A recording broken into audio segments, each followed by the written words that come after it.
Welcome everybody to GoLocal Live, and happy Friday afternoon here in downtown Providence. I think everybody's getting ready for a nice weekend, cold and blustery. We're here in the Navigant Credit Union Broadcast Center. I do want to first up introduce our video editorialist, Ray Rickman, one of the leading civil rights leaders in the state of Rhode Island, and he's going to give it to you straight. Ray Rickman. Josh, thank you. This January cold day. I was thinking back fall days in the mid-50s, give away my age again. My uncle, he worked for a florist. And don't ask, I don't know why they had a big truck, but they had a big truck. And he had 8, 9 huge metal garbage cans. And my mother and he, my uncle, would make Kool-Aid.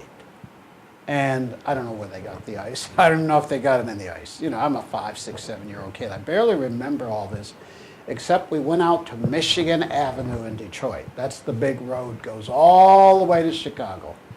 So every place when you came in the old days, pre-Mr. Eisenhower's expressways, you got on Michigan Avenue and came into Detroit or went north or whatever you did. And we would go on Saturday mornings, 3 or 4 Saturday mornings, and sell Kool-Aid, maybe lemonade too. And guess who we sold it to? Mexican apple pickers. They were Mexicans. And they would be on old buses, ricketiest buses you've ever seen, 54-seaters, but there are probably 65 people in every bus, who knows. And the bus would stop, we'd pull up on the side of it, and hand the Kool-Aid Dixie cups, sometimes big cups, into the bus for the Mexican. They weren't legal, they didn't have a green card, nothing. They were going to pick apples in Michigan, and there were hundreds of them. And we would sell Kool-Aid from 6 in the morning till noon and go home, make a lot of money, not much, you know what I mean. But here's the part you want to hear. Guess who was escorting with them, next to them, behind them, protecting them, guiding them to the apple fields? The Michigan State Police. That was one of their jobs. Later I found out most of them got paid overtime or extra money to do it.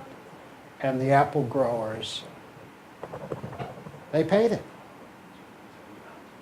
You can't dream this up. We've been doing this in this country, having people wash our dishes in the back room, whatever they do, for 60, 70 years without a green card. So the corporate and the owner of the restaurant is in on all this illegal activity in America. That's why we have 4 million plus folks. 92% of them, it is said, have a job or know where to get a job before they show up in the United States, before they show up in Providence. They've got a job before they show up in Newport. They have a job. Are you listening? So if we wanted to end all of this, we would do it rather quickly by going to these restaurants and these landscape places and these supply houses and the like, and we would say to the owner or to the manager, we're nice people, you have 90 days to get rid of your illegal workers. That would save us from building a $35 billion wall because no one comes to the United States to stand on a street corner without a job. Now, I want to share a couple things with you because most of this Mexican border wall talk is racism. And it's racism simply because all of these thousands and thousands of people crossing the Canadian border legally and illegally, there's no discussion of. I want to surprise you by telling you that Portuguese, percentage-wise, are the largest number of illegal people in America, percentage-wise, not the actual numbers. And then Mexicans are percentage-wise. And then, of course, there's some big surprises in there, Hungarians. White folks, more than 1/4 of all the illegal people in America are white, and they flew in on a jet plane and overstayed their visa. 1/4. And there is no discussion about them. I met 4 Canadians on a construction site in Boston the other day. Never has anyone come after them, Mr. Trump. Saved my $5+ billion.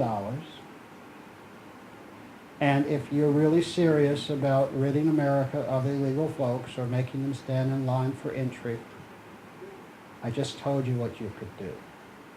For 70 years, we've been lying about this. And now we have this racist tirade. They arrested 1 terrorist last year. He came across the Canadian border. They had 44 people of interest, meaning relatives of terrorists or something. They came across the Canadian border. The terrorists don't come across the southern border because they know we're waiting on them. They arrested 0 terrorists, 1 from Canada, 0 from Mexico. And only 6 people of interest on the Mexican border, relatives or whatever of a terrorist. I want to talk about this again with you, but all I say for the whole year, you'll hear it, don't have a strong opinion about anything, particularly related to Mr. Trump, without doing a little background study. And it won't take you 20 minutes to say, oh my Lord, there are virtually no terrorists. Oh my Lord, 1/4 of the people are white, and we don't talk about it. You have a good week.